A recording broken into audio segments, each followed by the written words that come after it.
नमस्कार और स्वागत है आपका एक खास चर्चा में। आज हम एक ऐसी किताब के पन्ने पलट रहे हैं जिसने शायद भारत के किसी भी दूसरी किताब से ज्यादा युवाओं को बड़े सपने देखने की हिम्मत दी है। हम बात कर रहे हैं भारत के पूर्व राष्ट्रपति और महान वैज्ञानिक डॉक्टर एपीजे अब्दुल कलाम की लिखी किताब इग्नाइटेड माइंड्स की। Ignited minds. हाँ, और इसका सबटाइटल है unleashing the power with in India, यानी भारत के भीतर छिपी हुई शक्ति को बाहर निकालना। बिल्कुल। और आज हम इस किताब के एक बहुत ही महत्वपूर्ण अध्याय चैप्टर 8 पर विस्तार से बात करेंगे। इसका शीर्षक है building a new state. Building a new state. हाँ, ये शीर्षक सुनने में काफी सीधा लगता है, एक नए राज्य का निर्माण। लेकिन डॉक्टर कलाम यहाँ सिर्फ किसी भौगोलिक राज्य मतलब ज्योग्राफिकल स्टेट की बात नहीं कर रहे हैं। अच्छा। उनका इशारा एक नई मानसिकता, एक नई सोच और विकास की एक नई अवस्था की तरफ है। अच्छा, तो ये स्टेट एक स्टेट ऑफ माइंड भी है। बिल्कुल। उन्होंने इस अध्याय में झारखंड जैसे नए बने राज्य का उदाहरण देकर पूरे देश के लिए एक बहुत जरूरी संदेश दिया है। हाँ, दिया है।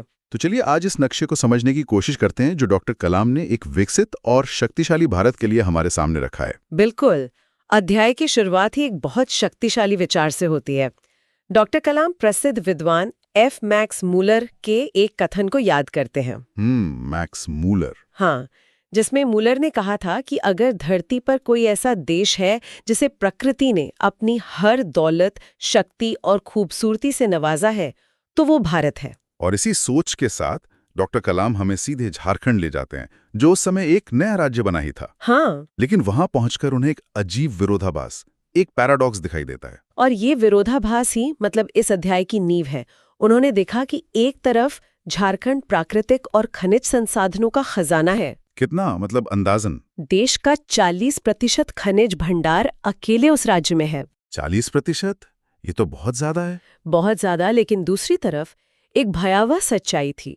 वहां की 60% आबादी गरीबी रेखा के नीचे जी रही थी। क्या बात कर रही हैं? मतलब खजाने के ऊपर बैठे लोग ही सबसे ज्यादा गरीब थे? बिल्कुल यही वो पैराडॉक्स था जिसने उन्हें सोचने पर मजबूर कर दिया। और इसी यात्रा में वो बोकारो के चिन्मय विद्यालय में 2000 बच्चों से भी मिलते हैं। हाँ, और वो लम्हा उनके लिए बहुत खास था।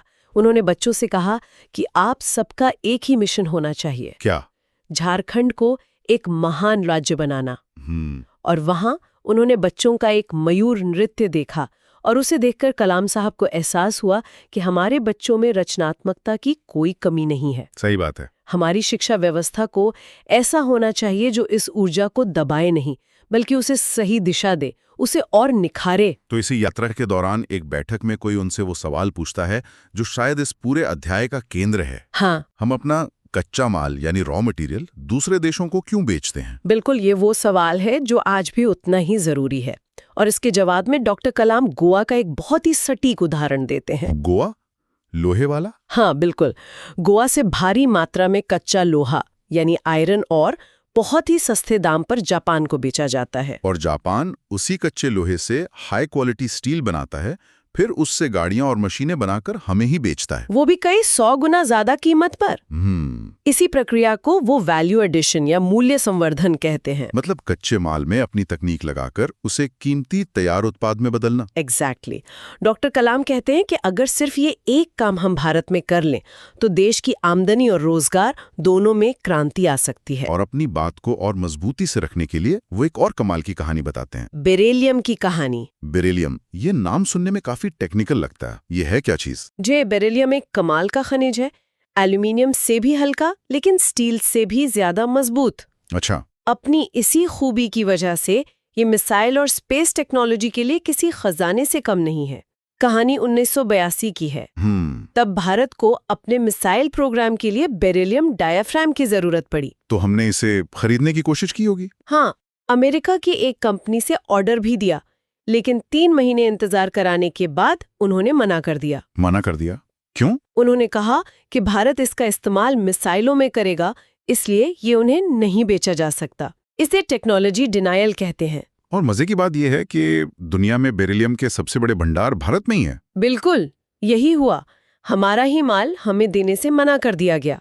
ये तो अजीब बात है। हाँ, पर इस इनकार ने भारत को झकझोर दिया और एक तरह से हमारे लिए एक वरदान साबित हुआ। वो कैसे? हमारे वैज्ञानिकों और इंजीनियरों ने इसे एक चुनौती की तरह लिया। हमने अपने ही देश में मौजूद बेरिलियम अयस्क से उसे निकालने, उसे रिफाइन करने और फिर उससे वो पुर्जा बनाने की पूरी तकनीक खुद विकसित की। कमाल है। तो इसका नतीजा क्या हुआ? नतीजा शानदार था। हमने न सिर्फ आत्मनिर्भरता हासिल की, बल्कि इस प्रक्रिया में एक बहुत बड़ा आर्थिक सबक भी सीखा। क्या? डॉक्टर कलाम बताते हैं कि जब हम कच्चा बेरिलियम अयस्क बेचते तो हमें बहुत मामूली रकम मिलती, लेकिन जब वही अयस्क एक छोटे से पुर्जे में बदल जाता तो उसकी कीमत 100 गुना से भी ज्यादा हो जाती। 100 गुना? हाँ, और यहीं पे डॉक्टर कलाम अपनी वो मशहूर लाइन कहते हैं, technology denied was to us technology gained. Technology denied was technology gained. मतलब जिस तकनीक को देने से मना किया गया, उसी ने हमें एक नई तकनीक का मालिक बना दिया। बिल्कुल। तो सवाल ये उठता है कि अगर समस्या इतनी साफ है और समाधान भी बताए, तो हम इसे हर क्षेत्र में लागू क्यों नहीं कर पा रहे? इसके लिए डॉक्टर कलाम एक बहुत शक्तिशाली मॉडल का प्रस्ताव रखते हैं, जिसे वो मिशन मोड कहते हैं। मिशन मोड, इसका क्या मतलब है? इसका मतलब है किसी एक राष्ट्रीय लक्ष्य को हासिल करने के लिए देश के सबसे अच्छे दिमागों और संस्थानों को एक साथ लाना। वो SLV-3 रॉकेट और अग्नि मिसाइल कार्यक्रमों का उदाहरण देते हैं। SLV-3 भारत का पहला सैटेलाइट लॉन्च व्हीकल। हाँ, उस प्रोजेक्ट में एक तय सीमा थी, एक सीमित बजट था और लक्ष्य था भारत को स्पेस में अपने सैटेलाइट लॉन्च करने की क्षमता देना। लेकिन एक मिनट, सरकारी विभाग, उद्योग, रिसर्च लैब्स, इन सबको एक साथ एक लक्ष्य के लिए काम करवाना तो भारत में सबसे मुश्किल कामों में से एक माना जाता है। बिल्कुल, लेकिन मिशन मोड में मिशन का लक्ष्य सबसे ऊपर होता है। अलग-अलग विभागों के नियम कानून पीछे रह जाते हैं। अच्छा। DRDO, ISRO, private industry, academic संस्थान सब एक टीम की तरह काम करते हैं।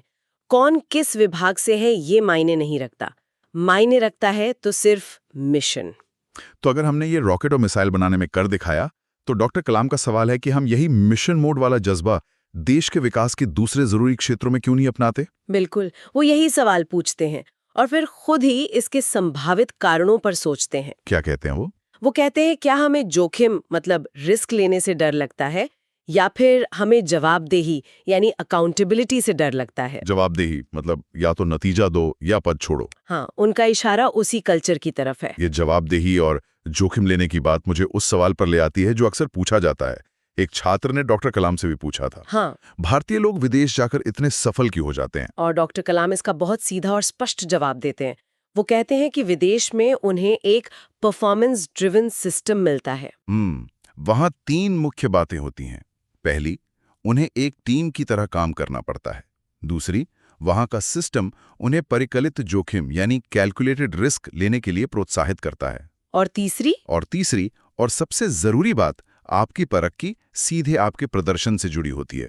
अगर आप अच्छा काम करेंगे तो आगे बढ़ेंगे, वरना नहीं। और इसी दबाव की शक्ति को समझाने के लिए डॉक्टर कलाम अपनी जिंदगी का एक बहुत ही प्रेरक किस्सा सुनाते हैं। जी, ये कहानी इस अध्याय की आत्मा है। जब वो मद्रास इंस्टीट्यूट ऑफ टेक्नोलॉजी में पढ़ रहे थे तो उन्हें फाइनल ईयर में एक प्रोजेक्ट मिला था। एक एयरक्राफ्ट का डिजाइन बनाने का? हाँ, एक लो लेवल अटैक एयरक्राफ्ट का डिजाइन। उन्होंने डिजाइन बनाया और अपने प्रोफेसर के पास ले गए। और प्रोफेसर को वो पसंद नहीं आया? बिल्कुल नहीं। प्रोफेसर ने डिजाइन को देखते ही खारिज कर दिया। उन्होंने कहा, कलाम, ये डिजाइन अच्छा नहीं है। फिर उन्होंने कहा, आज शुक्रवार है, मैं तुम्हें सोमवार शाम तक का समय देता हूँ। अगर तुमने इससे बेहतर डिजाइन नहीं बनाया तो तुम्हारी स्कॉलरशिप छीन ली जाएगी। अरे बाप रे, सीधी धमकी। और जहां तक मुझे याद है, वो स्कॉलरशिप ही उनके लिए पढ़ाई जारी रखने का एकमात्र जरिया थी। बिल्कुल, वो उनकी जीवन रेखा थी। उस एक पल ने सब कुछ बदल दिया। उस चुनौती ने और सब कुछ दांव पर लगे होने के एहसास ने डॉक्टर कलाम के दिमाग को सही मायनों में इग्नाइट कर दिया, प्रज्वलित कर दिया। हाँ, वो बताते हैं कि उन्होंने उस रात खाना नहीं खाया, सोए नहीं। पूरी टीम के साथ वो दिन रात ड्राइंग बोर्ड पर लगे रहे। और नतीजा? रविवार की सुबह तक उन्होंने एक शानदार डिजाइन तैयार कर लिया। जब प्रोफेसर अचानक राउंड पर आए और उनका काम देखा तो वो भी हैरान रह गए। अच्छा। हाँ, वो कुछ देर तक चुपचाप डिजाइन को देखते रहे। फिर उन्होंने कलाम की पीठ थपथपाई और गले लगाते हुए कहा, मैं जानता था कि मैं तुम्हें बहुत ज्यादा दबाव में डाल रहा हूँ, लेकिन मुझे ये भी पता था कि तुम्हारे अंदर ये करने की क्षमता है। वाह, ये कहानी सुनकर तो किसी के भी रोंगटे खड़े हो जाएं। ये दिखाता है कि सही दबाव और एक बड़ी चुनौती इंसान से क्या कुछ नहीं करवा सकती। यही इस अध्याय का सार है, चुनौतियां अवसर पैदा करती हैं। तो चलिए जाने से पहले इस अध्याय के मुख्य बिंदुओं को एक बार जल्दी से दोहरा लेते हैं। जरूर। तो पहला, डॉक्टर कलाम ने झारखंड में क्या विरोधाभास देखा? कि वो राज्य प्राकृतिक संसाधनों से तो अमीर था, लेकिन वहां के लोग बहुत गरीब थे। दूसरा, वैल्यू एडिशन का क्या मतलब है? कच्चे माल को एक कीमती तैयार उत्पाद में बदलना, जैसे कच्चे लोहे से स्टील बनाना। और तीसरा, अमेरिका का बेरिलियम देने से मना करना भारत के लिए अच्छा क्यों साबित हुआ? क्योंकि इसने हमें आत्मनिर्भर बनाया और एक नई तकनीक विकसित करने पर मजबूर किया। सही। चौथा, विकास के लिए ये मिशन मोड तरीका क्या है? एक लक्ष्य तय करके कई संस्थानों का एक साथ मिलकर तेजी से काम करना। पांचवा, डॉक्टर कलाम ने मिशन मोड के कौन से 2 सफल उदाहरण दिए? SAV-3 रॉकेट और अग्नि मिसाइल परियोजना। छठा, हम इस मिशन मोड को व्यापक रूप से क्यों नहीं अपनाते? डॉक्टर कलाम के अनुसार शायद जोखिम और जवाबदेही के डर के कारण। सातवां, भारतीय विदेश में अक्सर क्यों सफल होते हैं? क्योंकि वे टीम में काम करते हैं, जोखिम लेते हैं और उनका प्रदर्शन ही उनकी सफलता तय करता है। आठवां, डॉक्टर कलाम ने चुनौती की शक्ति के बारे में कौन सी निजी कहानी बताई? उनके कॉलेज प्रोजेक्ट की कहानी, जिसे 3 दिन में पूरा करना था। और नौवां, उनके प्रोफेसर की किस बात ने उनके दिमाग को इग्नाइट किया? काम पूरा न होने पर स्कॉलरशिप छीन लेने की चेतावनी ने। बिल्कुल। और आखिरी सवाल, जोखिम और सफलता पर इस अध्याय का अंतिम संदेश क्या है? कि जोखिम लेने से न डरें, सफलता के विचारों से खुद को भरें, तो आप जरूर सफल होंगे। तो ये था इग्नाइटेड माइंड्स के 8वें अध्याय का सार। एक नए राज्य या राष्ट्र का निर्माण सिर्फ संसाधनों से नहीं होता। इसके लिए एक नई सोच की जरूरत है। मूल्य संवर्धन की सोच, जवाबदेही की सोच और परिकल्पित जोखिम लेने के साहस की सोच। यह अध्याय हमें सिखाता है कि विकास की राह उद्देश्यपूर्ण गतिविधि से बनती है। और इसमें सबसे बड़ी भूमिका युवाओं की प्रज्वलित सोच की है। चलो मिलते हैं अगले चैप्टर में। तब तक पढ़ते रहिए, बढ़ते रहिए।